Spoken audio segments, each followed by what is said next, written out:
l'émission L'Église en marche. C'est très significatif, car l'Église est en marche.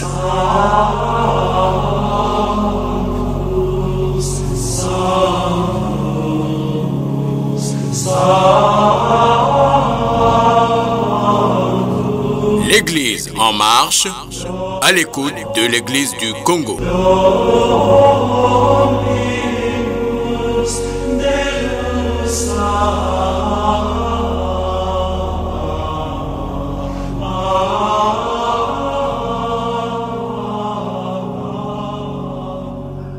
Bonjour et bienvenue à l'Église en marche. Nous recevons ce jour l'abbé Ruben John Credo Moussendo, recteur de la cathédrale Saint-Pierre-Apôtre. Nous sommes dans l'archidiocèse de Pointe-Noire. Bonjour mon père. Bonjour. Comment vous êtes? Très bien, par la grâce de Dieu. Amen. Merci de nous avoir reçus chez vous ici. Merci. Cet entretien. Alors, l'abbé John Credo Moussendo, vous êtes près de l'archidiocèse de Pointe-Noire, nous l'avons dit, et recteur sous l'épiscopat, le premier recteur de la cathédrale sous l'épiscopat de Monseigneur Abel Lilwala. Comment avez-vous reçu cette nomination? Au premier point, je dirais que c'était avec beaucoup d'émotion, quelquefois perplexe en voyant cette nomination, mais c'est Monseigneur qui me fait confiance et je ne pouvais que lui dire merci. Pas peut-être un sentiment de joie, comme je venais de le dire, c'était très émotif de le constater, vu peut-être l'âge que j'ai, d'assumer une très grande responsabilité. Il y a des sentiments de peur?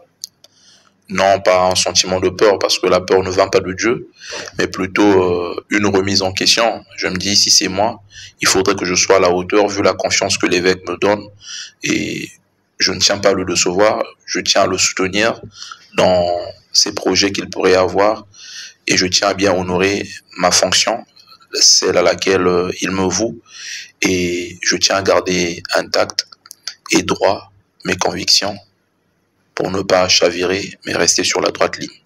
À moins de 5 ans de sacerdoce, vous êtes nommé curé et recteur de la cathédrale Saint-Pierre-Apôtre. Donc vous succédez aux grands noms qui sont passés ici: Alain Bouanga, Abel Lilwala, Alphonse Tati Mumba, Etienne Bakissi. Est-ce que vous imaginez le degré de la confiance que Monseigneur porte sur vous? Alors, je vais saisir la balle au rebond. La confiance, elle est très très grande. Ça, je ne saurais en faire fi. Je suis bel et bien conscient. Pas seulement la confiance, mais il y a aussi une pression assez lourde sur les épaules. Parce que ceux que tu venais de citer en amont, je les considère comme étant des pères et des grands frères. C'est pour moi des goths du point de vue des réalisations qu'ils ont fait. Ils ont marqué l'histoire de notre archidiocèse, l'histoire d'église particulière qui est à Pointe-Noire. Et je me dis que c'est un grand challenge. Il faut bien le relever avec la grâce du Seigneur. La cathédrale Saint-Pierre a beaucoup de musique. Serez-vous à la hauteur de bien participer, de bien aller au rythme de ces musiques? Alors si déjà, de façon générale, on nous parle de cette musique qui est l'art de combiner les sons d'une manière agréable à l'oreille, j'aimerais dégager alors une triptyque musicale. Vous voyez que la musique est liée à des sonorités. Il y a une musique qui est saccadée, il y a une musique qui est douce, il y a une musique triste qui attire un peu une certaine mélancolie. Mais il faut écouter toutes les musiques, parce que c'est ce qui crée même l'harmonie de la vie. Si tout le temps on n'écoute que du saccadé, on risquerait d'être une personne ayant une certaine fulgurance et une violence, alors que la musique saccadée n'est pas toutefois violente et fulgurante. Si on écoute aussi une musique très douce, ça risquerait de faire de nous peut-être une personne mauviette. Si on écoute aussi une musique trop triste qui nous plonge dans la mélancolie, alors on ne pourrait pas semer la joie. Mais toutes les musiques ici à Saint-Pierre, il faudrait les prendre, bien les manager, bien les assaisonner et bien les cadencer au rythme de celui qui voudrait l'écouter. En Afrique, nous respectons les aînés avec qui vous formez l'équipe presbytérale ici à Saint-Pierre. Alors, comment vous allez collaborer avec vos aînés qui sont vos vicaires? Bon, dire que ce sont mes vicaires, je dirais plutôt vicaire de la paroisse, parce que il n'y a que l'évêque qui a un vicaire général, ou des vicaires généraux s'il voudrait les nommer. Avec mes frères prêtres, vicaires de la paroisse, la collaboration elle est très très franche. Rien d'anormal. Je le disais d'ailleurs que nos rapports ou bien nos relations fraternelles n'ont rien d'ambigu. Et la chaleur fraternelle n'est d'ailleurs pas feinte au sein de notre communauté. Nous prenons beaucoup plus l'harmonie le respect mutuel et le manque d'hypocrisie. Je crois que tout cela, mis sur la table, ça suscite carrément l'amour. Et ça nous permet de pouvoir extirper de notre quotidien, de notre vécu, en tant qu'équipe presbytérale, tout ce qui pourrait nuire à notre joie et à notre collaboration et complicité fraternelle. Je n'en doute point, nous avons une très belle équipe, quoique je sois le plus jeune. Mais c'est une équipe qui est bien et bien organisée. Respect pour les célébrations eucharistiques, entretien, partage en communauté et surtout autour d'un pot fraternel ou d'un repas bien servi. Alors, l'abbé John, beaucoup de gens sont surpris de votre nomination. Ils se posent parfois beaucoup de questions. J'allais même commencer par là. Qui est finalement l'abbé John et l'abbé Ruben John Credo Musendo? L'abbé Ruben John Credo Musendo est prêtre de l'archidiocèse de Pointe-Noire, ordonné le 10 octobre 2020. Et après mes études en 2018, j'ai œuvré tour à tour à Sainte-Thérèse d'Avila de Diosso avec l'abbé Willy. Et en stage diaconal, j'y suis resté avec l'abbé Romuald Niambi, qui était le curé de la paroisse. Et j'ai passé 2 ans à la paroisse Saint-Augustin de Mbota Carlos avec l'abbé Yvan Luemba. Puis un petit détour à Tiloulou, Saint-Rita, avec l'abbé Joachim Vumbi. Une année passée avec l'abbé Jean-Paul Bidonga Poitiers en la paroisse Saint-Quisito et aujourd'hui à Saint-Pierre. Comme vous pouvez le constater tour à tour, j'ai fait au moins le 1/3 des paroisses de l'archidiocèse de Pointe-Noire. Et finalement, c'est à Saint-Quisito, vous allez être engagé au ministère des Malades avec l'abbé Jean-Paul Bidonga Poitiers, votre Saint-Curé. Et de là, peut-être c'est de là, ces prières qui vous a permis de venir directement à la cathédrale? Bon, je dirais, cher journaliste, que la vie de prière féconde d'abord le ministère du prêtre. Parce qu'un prêtre qui ne prie pas, il devient vide. En dépit de tout ce qu'il peut avoir, la beauté physique, une santé parfaite de l'âme et du corps, l'intelligence, mais s'il ne prie pas, il devient vide. Je dirais que l'abbé Bidonga, c'est le GOAT. C'est le GOAT vraiment. À côté de lui, j'ai appris. Certes, à côté de lui, il y a d'autres confrères qui m'ont aussi initié dans ce chemin de la prière continuelle. Je pense à l'abbé Yvan Luemba, avec qui nous étions à Saint-Augustin. Nous faisions des veillées de prière. Il y avait des temps de prière ensemble. Je pense à l'abbé Willy Binsamo, l'abbé Silver, et surtout qui est d'ailleurs mon premier initiateur, qui m'a d'ailleurs jeté dans le bain en me donnant carrément ce jacta est pour que j'essaie de pouvoir m'imprégner. Mais en clair, le couronnement s'est vraiment fait sentir avec l'abbé Jean-Paul Bidonga, qui m'a pris sous son aile, qui m'a vraiment coaché. Je pourrais dire que je suis son Timothée. Et à côté de lui, j'ai beaucoup appris. Voilà pourquoi je l'appelle toujours le GOAT.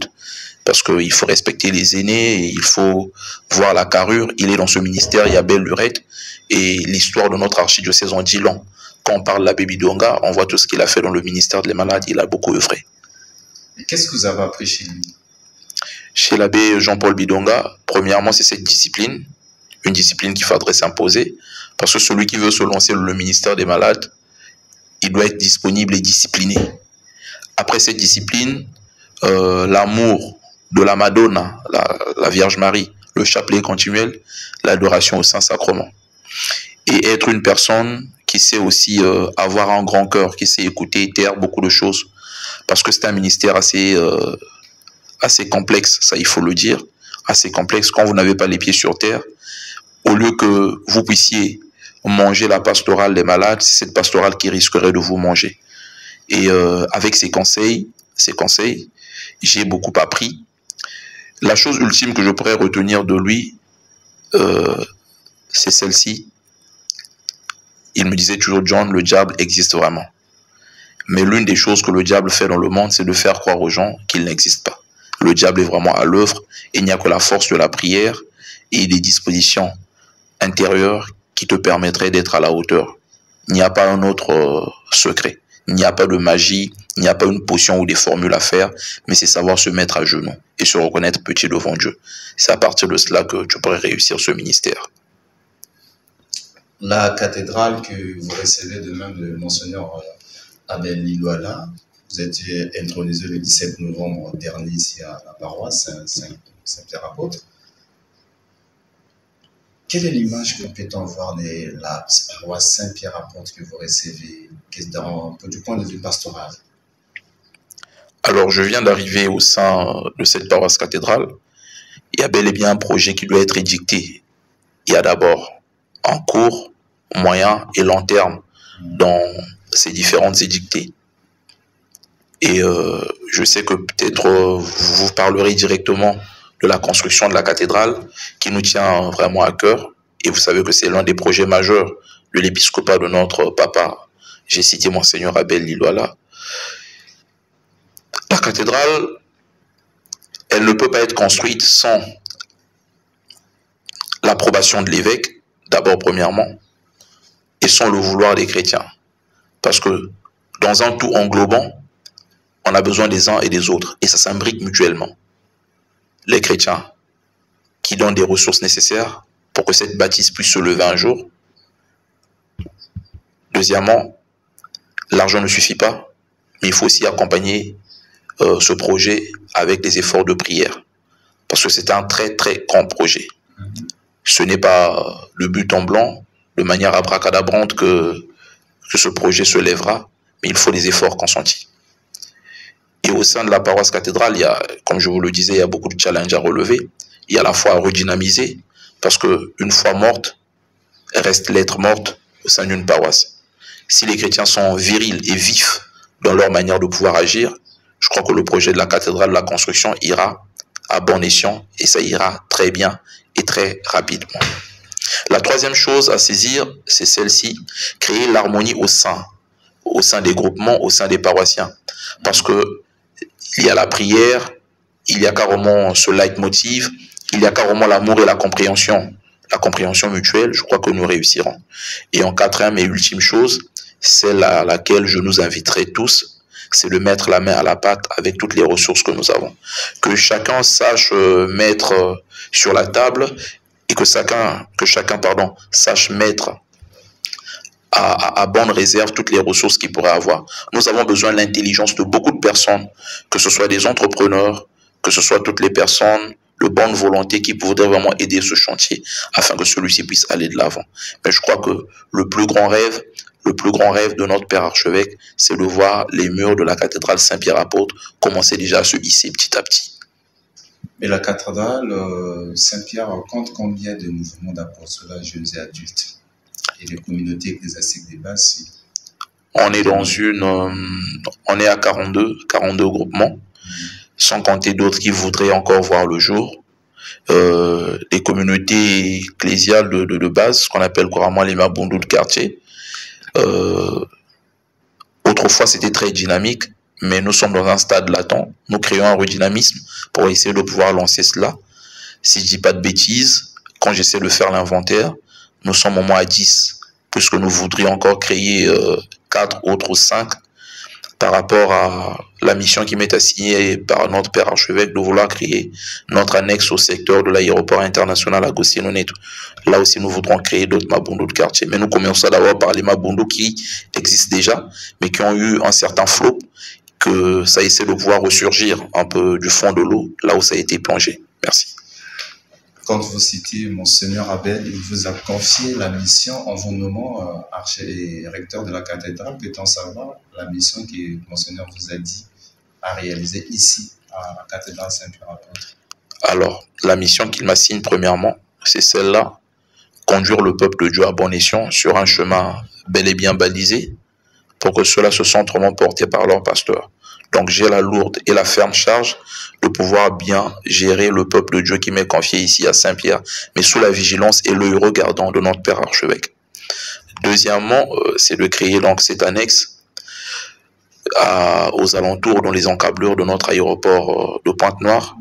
Et troisièmement, veiller au bien-être, à la bonne tenue de la catéchèse, aux actions liturgiques, que la cathédrale soit toujours vibrante, brillante et sémillante pour toutes les personnes qui la fréquenteraient. Que ce soit vraiment une maison de prière où tout un chacun se découvre frère, où tout un chacun se découvre enfant de Dieu.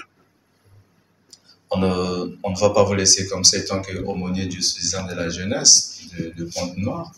Alors, le 24 novembre dernier, à la solennité de Christ roi de l'univers, c'est aussi la 39e journée mondiale de la jeunesse catholique. Les jeunes se sont réunis ici à la cathédrale autour du Père évêque. Vous étiez là aussi. Alors, si on pourrait parler de la jeunesse congolaise, quels sont les problèmes qui minent les jeunes au Congo? 5 axes majeurs pour essayer de déterminer la jeunesse congolaise. Déjà, notre devise, vous la connaissez, et amour, prière, travail. Les jeunes doivent être caractérisés par l'amour. L'amour de quoi? L'amour de leur église, l'amour du Christ, l'amour du pays. C'est ce à quoi cette jeunesse catholique est vouée. Pas seulement la jeunesse catholique, mais la jeunesse congolaise de manière globale. S'il y a l'amour, les jeunes iront de l'avant. Parce que ce que veut un jeune, pour essayer de pouvoir bien étayer cela et bien manifester cela, il faut qu'il y ait cet amour qui dégage de son cœur pour qu'il réalise cela à bon escient. Deuxièmement, nous invitons les jeunes à beaucoup plus de prière. La prière, comme je vous le disais, que c'est le levier. C'est comme ce pont qui relie le ciel de Dieu et la terre des hommes, pour que ceux-ci puissent vraiment se trouver dans une démarche de joie. Déjà, comme le disait Jésus dans Jean 8,12, « Je suis la lumière du monde, celui qui me suit ne marche pas dans les ténèbres, mais à la lumière de la vie. » Cette lumière de la vie, pour l'obtenir, il faut prier et découvrir dans la personne de Jésus ce grand frère qui a partagé notre humanité, qui est capable de pouvoir nous soutenir dans des situations compliquées, même aussi dans des situations de joie. Pour que la prière ne devienne pas seulement un palliatif qui nous permet de pouvoir prier le Seigneur lorsque nous avions des problèmes, mais que la prière devienne un moyen qui nous permet de pouvoir rentrer en intimité avec Dieu et découvrir cette grande lumière qui doit toujours nous guider. Le troisième axe, c'est le travail. Déjà dans Laborem Exercens du pape Jean-Paul II, on voit carrément la dimension du travail. Le travail, il peut être pluridimensionnel. On voit le travail comme toutes ces personnes qui se donneraient à des activités lucratives, à des activités caritatives ou qui pourraient faire du bénévolat. Mais beaucoup de jeunes se diront oui, la situation sociale aujourd'hui ne nous permet pas de pouvoir travailler. Avec le peu que le jeune peut avoir et avec des idées. Aujourd'hui, on nous parle d'un monde lié à l'entrepreneuriat. Comment les jeunes s'y prennent. Et je crois que la commission liée à la pastorale, l'enfance et de la jeunesse sont des panels assez probants pour essayer de pouvoir promouvoir cela. Pour que le jeune travaille et qu'avec les petites ressources qu'il a, qu'il puisse essayer déjà de commencer une petite fondation, un B.A.B.A. qui lui permettrait d'aller en avant. Le quatrième point, c'est la question liée aux mœurs. Aujourd'hui, avec la montée vertigineuse de l'Internet, nous constatons que les jeunes ont un véritable combat. Un combat intérieur et un combat extérieur. Le combat intérieur, c'est celui de pouvoir combattre et détruire les vices qui peuvent se trouver en nous. Il n'est pas rare de voir des jeunes qui s'intéressent à la pornographie, qui s'intéressent à l'alcool, qui s'intéressent à la drogue, qui s'intéressent à toutes ces histoires qui arrivent. Je saisis la main rapidement en parlant de cette action sextape qui a fait le tour de l'Afrique et du monde. Peut-être ça décevrait beaucoup d'auditeurs qui me suivraient. L'histoire de Balthazar, vous voyez un peu. C'est la dignité d'un père, la dignité d'un homme qui a été vraiment mise à bas prix. Il s'est senti diminué, il s'est senti totalement détruit de l'intérieur. Mais lui, peut-être, il a été exposé au vu au su de tout le monde. Il peut aussi avoir des jeunes qui peuvent avoir ce genre de comportement. À cela, nous tirons les oreilles. Nous donnons cette sonnette d'alerte en disant « Attention, si vous allez trop vite et que vous roulez au rythme de la vie, vous risquerez de pouvoir vous fracasser le visage. » Il y a le côté extérieur vis-à-vis de la jeunesse. Là, je parlerai du suivisme. Il y a beaucoup de jeunes actuellement qui n'arrivent pas à vouloir se déterminer, qui voudraient ressembler à X ou à Y. Mais je crois que le lendemain ou le futur d'un jeune, ça se forge par sa propre personnalité. On a toujours besoin des mentors qui pourraient nous guider à long terme ou à moyen terme dans la vie. Mais il faut que ce soit de bonnes personnes. Parce qu'il ne faut pas copier pour copier. On pourrait copier des mauvaises choses ou tout comme de bonnes choses. Mais ce à quoi le jeune catholique est invité, c'est de copier de bonnes choses. Des choses qui ne nous plongent pas dans des questions nébuleuses, qui ne nous met pas dans une désinvolture, mais qui essaie de pouvoir hisser sa vie. Parce que moi, je crois fermement en cette jeunesse qui est l'espoir de demain. Ils iront de l'avant s'ils essaient de pouvoir bien se déterminer. Et pour finir, chers journalistes, la jeunesse a un très grand potentiel. C'est qu'il est permis à cette jeunesse de pouvoir rêver. Et les grands rêves sont possibles. Parce que nous avons des jeunes pétris de talent. Et ça, c'est pas les talents qui manquent. Il y en a plein qui sont pétris de talent. Il n'y a qu'à voir dans les paroisses, il n'y a qu'à voir comment ça peut se manifester dans notre pays, le Congo. Mais il faut peut-être leur laisser libre cours de pouvoir s'exprimer. C'est ce à quoi j'invite parfois mes confrères prêtres. Ne les étouffons pas. Laissons ces jeunes-là s'exprimer. on a aussi quelque chose à apprendre d'eux. Parce que s'ils savent mettre vraiment leur génie comme savoir-faire pour le bien-être de l'Église, je crois que ces jeunes-là nous feront toujours la joie et nous pourrons les bénir en tout temps et en tout lieu, tout en sachant que nous avons comme des soldats qui marchent avec nous pour accompagner l'Église catholique. Je vais m'adresser directement à vous. Permettez-moi pour la question, c'est juste une curiosité. Vous avez pris le goût, aujourd'hui vous êtes recteur de la cathédrale. Ne pensez-vous pas un jour d'aller étudier? Ça dépend du bon vouloir de l'évêque, parce que c'est lui qui prend carrément les décisions finales, parce que quand on devient prêtre, en quelque sorte, on est conditionné par une vie. Je dirais peut-être que votre vie ne vous appartient plus. C'est une autre personne qui doit chercher comment vous nouer la ceinture et vous conduire peut-être là où vous ne voudrez pas aller. Mais si la situation se présenterait, j'ai encore l'âge devant moi, pourquoi ne pas aller étudier, poursuivre les études dans un autre pays ou bien même ici au Congo-Brazzaville. Cela n'est pas exclu, mais ça dépend du bon vouloir de Dieu et je me remets à la programmation ou au projet que l'évêque pourrait avoir sur moi ou pour moi. Si c'est le cas, vous allez choisir quel domaine? Alors là, je ne pourrais pas vous donner une réponse assez rapide. Je trouve que c'est très piquant même comme question. Si cela m'était demandé, ben, je prendrais le temps de mûrir. Parce que on peut choisir une option, mais si dans le projet de l'évêque, c'est pas l'option qui lui convient, on risquera alors de se brouiller, de faire fausse route. Donc, je garde intact. Le moment opportun, quand cela se réalisera et s'éclaircirait, je vous donnerai la réponse qu'il faille. Merci. Merci. Alors, l'abbé Dione, nous sommes arrivés au terme de notre entretien. Avez-vous un message à l'endroit de nos téléspectateurs et auditeurs de Radio Maria? Un grand soutien à Radio Maria, que j'ai connu depuis le petit séminaire Notre-Dame de Luango, qui essaie de pouvoir défendre les couleurs et l'étendard de la foi catholique. C'est notre plateforme. C'est une très grande branche d'information qui permet à tout un chacun de pouvoir se découvrir non seulement catholique, de méditer les mystères de Jésus-Christ à travers le chapelet, de pouvoir être connecté à la grâce des célébrations eucharistiques. Et je dirais que Radio Maria est une bénédiction, non seulement pour notre archidiocèse, mais pour l'Église qui est au Congo. Et à vous qui œuvrez, ne vous fatiguez pas, gardez intacte votre abnégation. Je crois que de bonnes choses arrivent dans un avenir proche. Merci, nous sommes arrivés au terme de notre entretien. Merci, Père. C'est moi qui vous dis merci. Ruben Dione Credo Moussondo de nous avoir reçus. Je rappelle que vous êtes le recteur de la cathédrale Saint-Pierre Apôtre. Nous sommes dans l'archidiocèse de Pointe-Noire. Et merci à vous, chers téléspectateurs, chers auditeurs, d'avoir suivi cet entretien avec le recteur de la cathédrale Saint-Pierre Apôtre. Merci à Gislain Aiguilla derrière la caméra qui a réalisé cette émission. On se retrouve à une prochaine édition. À très bientôt. L'émission L'Église en marche, c'est très significatif, car l'Église est en marche.